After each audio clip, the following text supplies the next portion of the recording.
Nats Chat is brought to you by Walters. Walters is the spot to be at this Saturday between the pregame party for DC United, the musician Matt Waller, and UFC 278. Register for free at waltersdc.com, and you will earn a free beer in the process. He holds a high set of letters. Here comes the pitch. Abrams, a line drive, base hit left field. Ruiz will score. Hernandez right behind him. Profar's throw to the plate is offline, and 2 runs will score, and Abrams will advance to second base. It's a clutch 2-out, 2-run single for the former Padres C.J. Abrams, and the Nationals lead for the first time tonight, 2-1.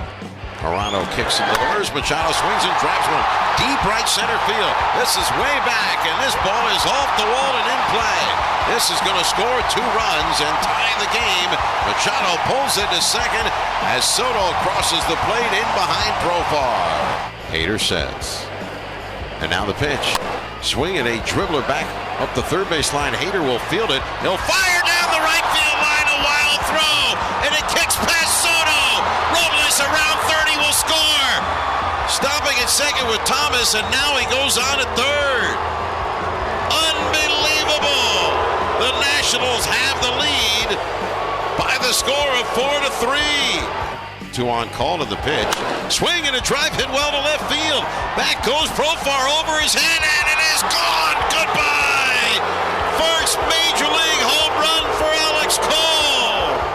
And welcome to Nats Chat for Saturday, August 20th, 2022, along with MASNsports.com Nationals insider Mark Zuckerman, who is at Petco Park in San Diego. I'm Al Galdi, host of the Al Galdi podcast. We are taping this installment of the Nats Chat podcast at close to 3 a.m. on Saturday, but we are doing so off yet another Nats win at the Padres, a 6-3 win at the Padres late night on Friday night. The Nats now have won each of the first 2 games in this 4-game series. The Padres now, since trading for Juan Soto and Josh Bell in terms of having them available for games, are a mere 6-10.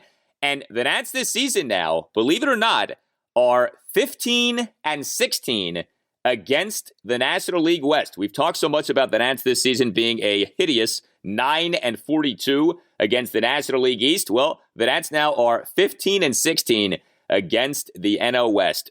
3 runs in the top of the 9th off Josh Hader early Saturday morning. Mark, the Nats have yet to sweep a series this season. What if, imagine if their first series sweep of the season ended up being a 4-game sweep at the Padres just weeks after the Juan Soto trade? Well, let's not get crazy here yet, Al, okay? We got a ways to go. We're getting closer. For that, but certainly the results from these first 2 nights, yeah, and I feel for you and Tim being up as late as you are.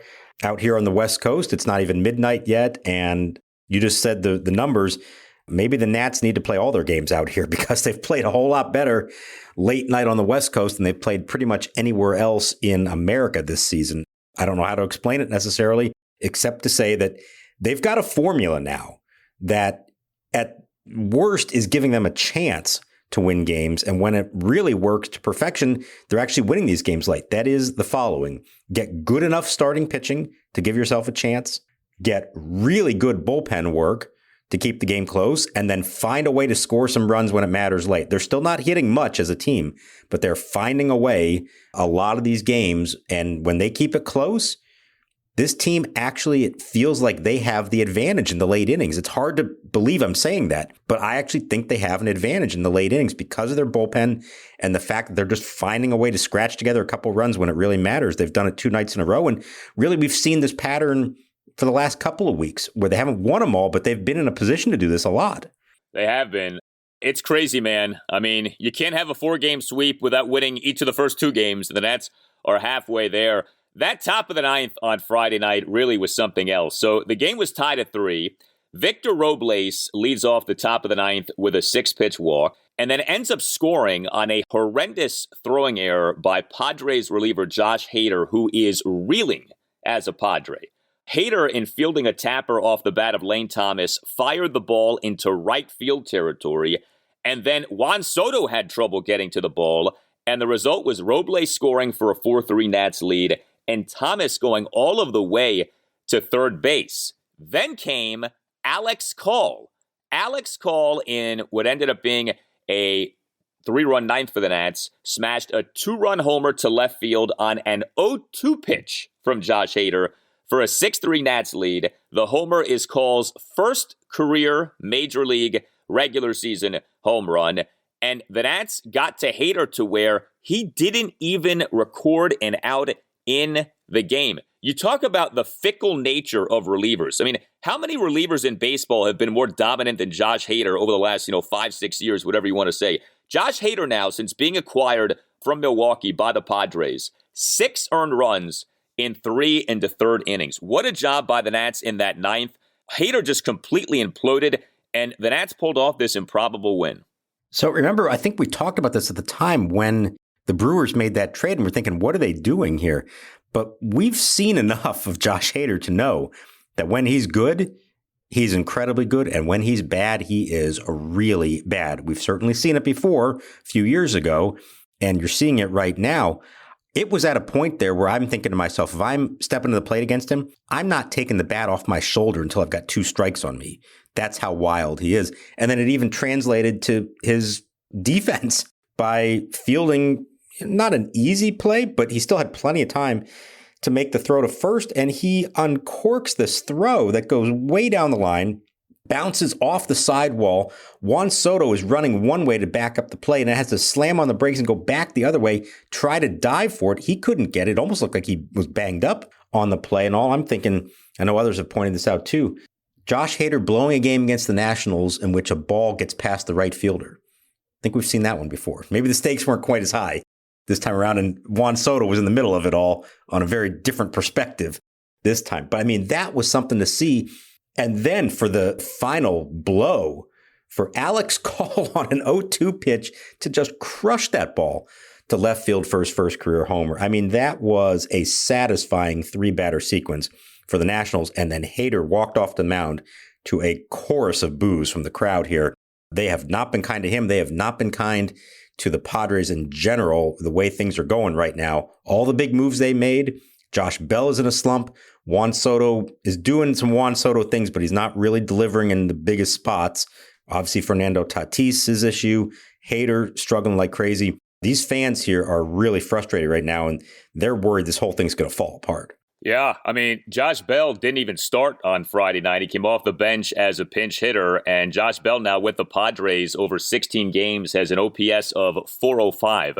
It's crazy. I mean, with Hader, I think this is another one of these lessons of these relievers, man, even the good ones, in theory, Hader, right? You cannot trust them. I mean, they are so up and down.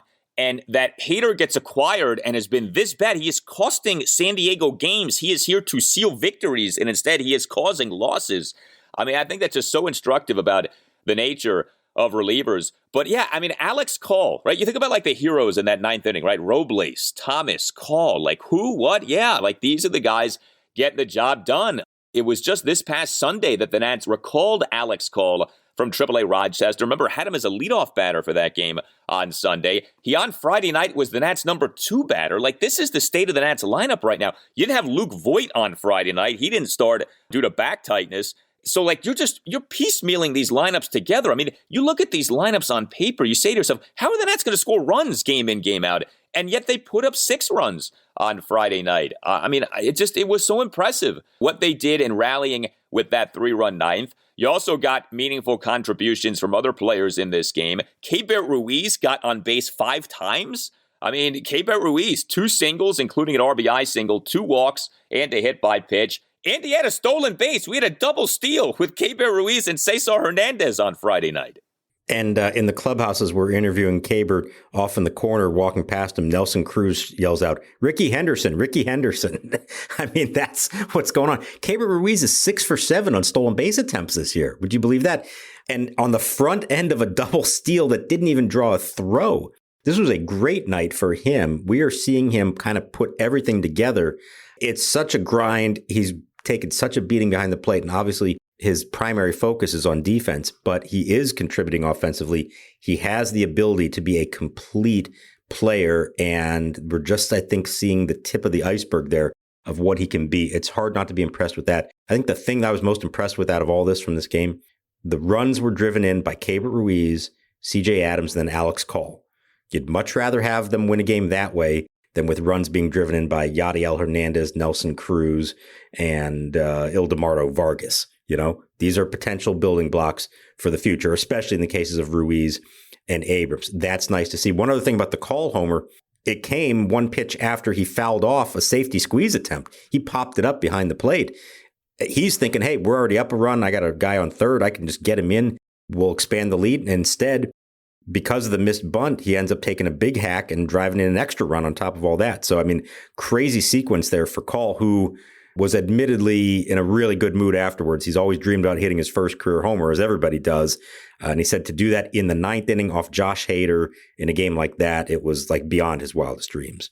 Yeah, it's kind of tricky with Cole. The Nats got him off waivers from Cleveland on August 7th. So you're like, well, should we really be viewing him as a potential building block? Well, this is only his age 27 season. He was a third-round pick. The White Sox took him in the third round of the 2016 MLB Draft out of Ball State University. And, if you ever look at the rosters of good teams, you will find waiver claims who inexplicably end up becoming decent players. Like, you do have that. So, a guy like Cole, why not? Give him an opportunity here and see what you got.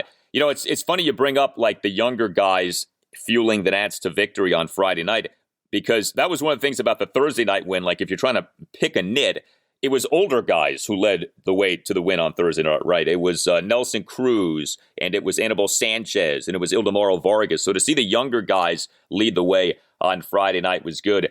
With Keibert Ruiz, by the way, I mentioned the 2 walks. He, in the top of the second, had a 10-pitch walk, despite having been down to the count at 1.02. He also in this game had a 1-out opposite field single to right field on a 1-2 pitch. That came in an Nats 2-run fourth, during which Keibert Ruiz had his stolen base, and then he in the 1-run fifth had a 2-out first pitch RBI single to left center for a 3-1 Nats lead. So a lot of good hitting from Keibert Ruiz in this game.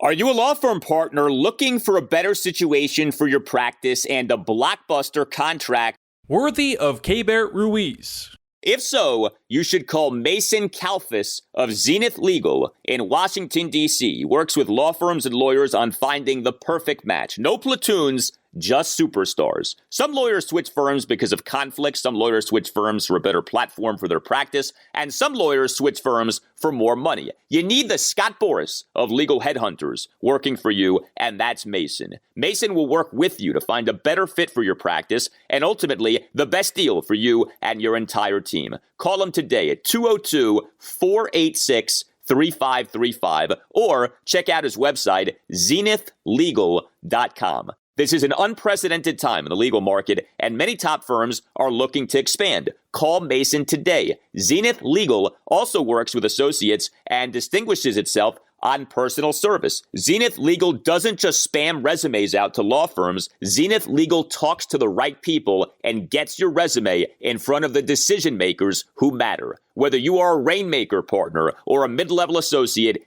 give Mason Kalfas at Zenith Legal a call today to accelerate your career. Call today, 202-486-3535. Edward Jr. rocks, kicks, throws. Swinging a hard ground ball, wrapped to short. Moving left to field is Abrams. Throw for first is low and gets by Meneses. Machado will stay at first as the ball stays in play. Meneses runs it down. Boy, Abrams really didn't let that throw go at all. He kind of tried to baby it across the diamond, and that was just about a 2-hopper. You mentioned what C.J. Abrams did in the game. Great to see this. He has not hit particularly well since the Nats brought him up. Small sample size, of course, but he has had now multiple big hits. He in that Nats 2-run fourth had a 2-out, 2-run opposite field single to left field for a 2-1 Nats lead. So very nice to see that. He did leave 4 men on base in the game. And there are some issues with his throwing, as we are seeing here. There were multiple instances with his throwing in this game. Bottom of the first, a routine 1-out ground out by Juan Soto. The ball was hit right to Abrams on the outfield grass, and he made a dangerous 1-hop throw on which Joey Meneses at first base did make a nice backhanded catch. But Meneses could not save Abrams in the bottom of the 7th. A throwing error for Abrams in that inning. Routine 2-out grounder off the bat of Manny Machado. Again, hit right to Abrams on the outfield grass. Made a bad 1-hop throw that Meneses did not catch. So there is this kind of Luis Garcia tendency here of routine play makes the bad throw. He's getting to a lot of balls, though, and like I said, he now has multiple big hits here for the Nats. Yeah, well, look, as far as the defense goes, you see the athleticism. He is smooth at times and is making plays that we haven't seen other guys make, but he's still raw. He's 21 years old, hasn't played a whole lot in the minors, and just needs to find that consistency every single play, especially on the routine plays we see. It's easy for a young guy to get a little lazy on some of those sometimes. He's got to avoid that and treat every play like it's a significant one. But in the bigger picture, I do like what I've seen because you see the athleticism, you see the range he has. He does have a good strong arm when he makes a good throw. And we've seen him come through at least enough here now in the clutch. I mean, 2-run, 2-out single off lefty, Blake Snell, who's about as tough a lefty as you're going to find right now. That to me is a very good sign. So I'm trying not to read too much into every single thing he does right now because he is so young and you don't want to make too big a deal, good or bad. Let's view this at the end of the year once we've seen a bigger sample of him and draw some conclusions about what we think they have. But definitely has the skills. It's just a matter now of consistency and experience and hopefully cleaning up those little things that at times he struggles with. With the Nats bullpen on Friday night, more great work. Remember, the Nats bullpen in the win on Thursday night was really good. 5 Nats relievers in that 3-1 win at the Padres on Thursday night combined for 4 scoreless innings with 4 strikeouts.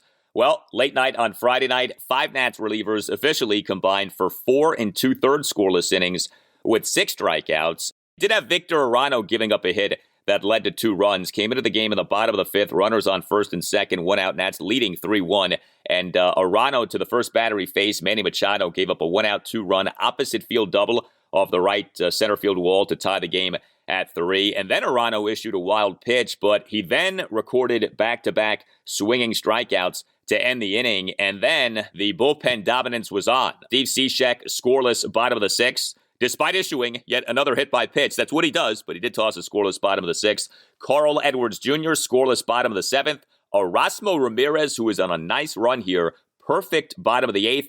And Kyle Finnegan, perfect bottom of the 9th with 2 strikeouts for the save. I mean, really good work. And you had 5 Nats relievers pitching in this game. This wasn't like 1 or 2 guys who were good. You had 5 guys who ended up getting the job done.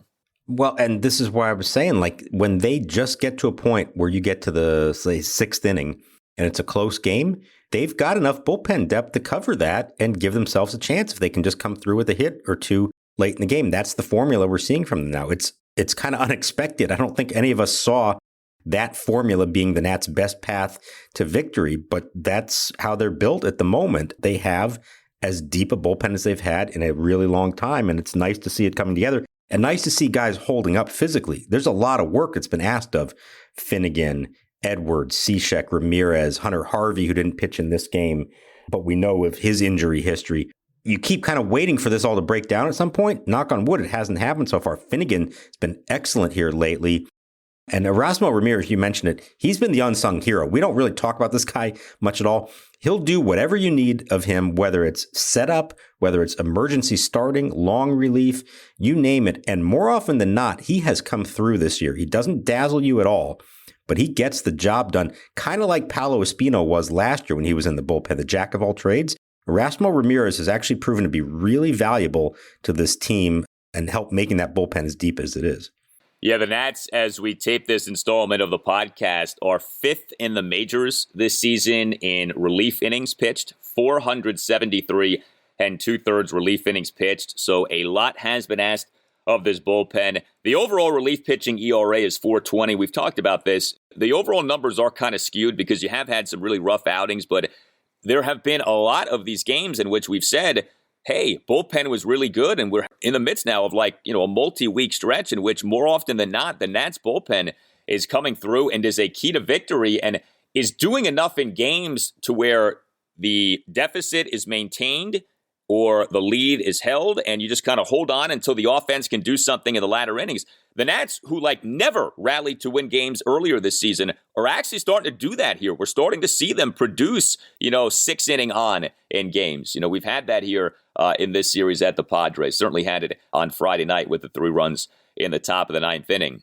You mentioned Paolo Espino. He was a Nats starting pitcher in this game. Paolo, for the game, ended up allowing 3 runs in 4 1/3 innings. Now, 2 of the runs charged to Paolo did come on that aforementioned double by Manny Machado off Victor Arano. And Paolo did give up just 3 hits, all of which were singles, and he did have 4 strikeouts. So you certainly can make the case he was better than that final line indicated. But he did issue 4 walks. He did throw a lot of pitches and a lot of balls. 4 1/3 innings. He had 84 pitches. And of the 84 pitches, just 44 were strikes versus 40 balls. I know Erick Fedde's coming back. Do you think it could be Paolo who is out? He overall as a starter has not been what he was as a reliever. I know it's possible the Nats just go with a 6-man rotation, but how strong of a hold do you think Paolo has on his rotation spot right now? It's a little bit teetering, yeah. And because you can also make the argument that he is more valuable to them in shorter bursts as a reliever, as a long man, whatever the case may be. The numbers don't lie. He was much better as a reliever than he's been as a starter. In this game, the weird thing was he only really gave up 1 hard hit ball. That was the Trent Grisham RBI single in the second. There was an infield single. There was a bunt single. It was the walks that killed him, especially those back-to-back walks in the 5th. Profar and Soto, he gets pulled from the game, and then Arano gives up the 2-run double to Machado. So that's just not who Paolo is. He's a strike thrower. And for whatever reason, when he was pitching out of the bullpen, especially sometimes in those blowout games, he's just pumping strikes and getting guys out and not worried about are they going to hit it or not. And I wonder if when he's starting and now he's thinking, well, I got to face these guys 2 or 3 times a night. I got to be a little more careful. I got to nibble around the zone. And to be honest, it's just not working for him. I think he's better if he just goes after the strike zone, keep him guessing with his different types of pitches, but don't expect them to chase because he is racking up high pitch counts. And like you said, the strike to ball ratio has not been very good. That's not who he is. No, and if you just go through game by game, there really haven't been many good starts. I mean, most of his starts have not been that good. He did have the good outing in the 6-5 win at the Cubs on August 9th, 1 run in 5 innings, 5 strikeouts, no walks. But for the most part, you're just seeing a lot of outings in which things do not go well. You know, this past Sunday afternoon, a game against the Padres at Nationals Park, that 6-0 loss, 4 runs, 5 2/3 innings. We had that rain-shortened loss at Philadelphia on August 4th, 5 runs in 4 innings. We've had a lot of games like this for him. And, you know, it's just, I think he's being exposed here to a degree. Like, he was really good in his previous role, and it'll be interesting to see how the Nats handle things, assuming that Erick Fedde is back come Tuesday night.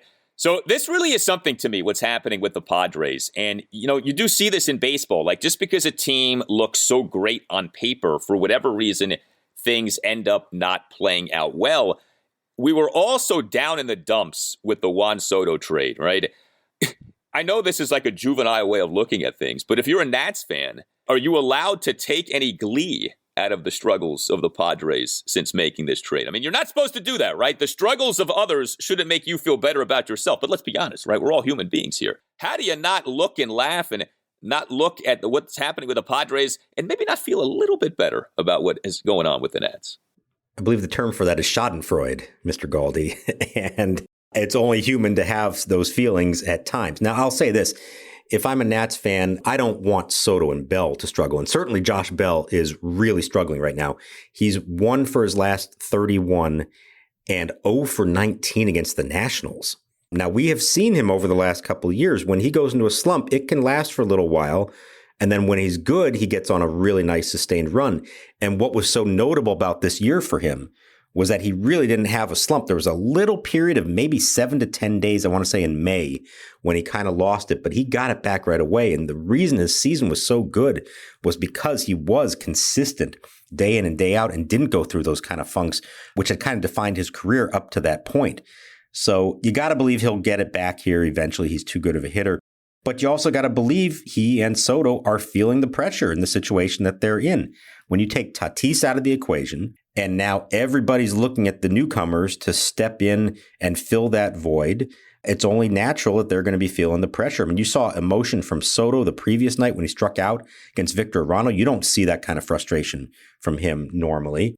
This is a good team, but in making the bold moves that they did, A.J. Preller put a huge target on their backs and a huge spotlight on them. And it was as if to say, this is almost like the old Davey Johnson World Series or bust year.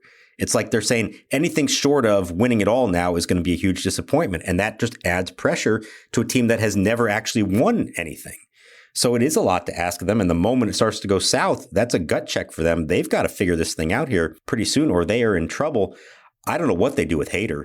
I mean, do you keep putting him out there, or they're not in a position to be able to afford to blow any more games? So you might have to go somewhere else, find a way to ease him back in and lower leverage spots. But wow, that move has been disastrous for them. And it does make you think maybe the Brewers knew what they were doing all along. Yeah. And that to me is, again, why when you can trade a reliever for a haul, you trade him, because the guy could fall off the cliff at any moment, no matter how great he may be. You know, it's tricky with the Padres, too, because they're playing for second place in their division, right? Like, the best they could always have done this year was a wild card spot. And you knew that going into the August 2nd MLB trade deadline. I mean, the Padres, as we're taping this podcast, are 18 games behind the Dodgers in the National League West. So you knew if you were San Diego, well, we're playing for a wild card spot. So when you go all in, to get a wild card spot, that's a tricky thing to do, because, you know, we know how these wild card scenarios can play out. Now, it's different this year with the series as opposed to the one game, but still, ideally, like, if you're going all in, it's to win a division. There's more like certainty with that. To just go all in for a wild card is tricky. I think with Josh Bell, it's interesting too. He's a rental, and you know with him that when he's off, he's really off, and he had not really been off this season. And so there was that risk with Bell of, you trade for him. What if he goes into these Josh Bell-like funks in which he's not just struggling, but he's like atrocious? I mean, he's been atrocious for the Padres so far. So I think that's kind of notable. Like, they could have ended up giving up Harleen Susana for Bell. Bell does nothing for them for 2 months, and then he's gone after this season. Like, what a waste that would end up being for San Diego. So I think that stands out too.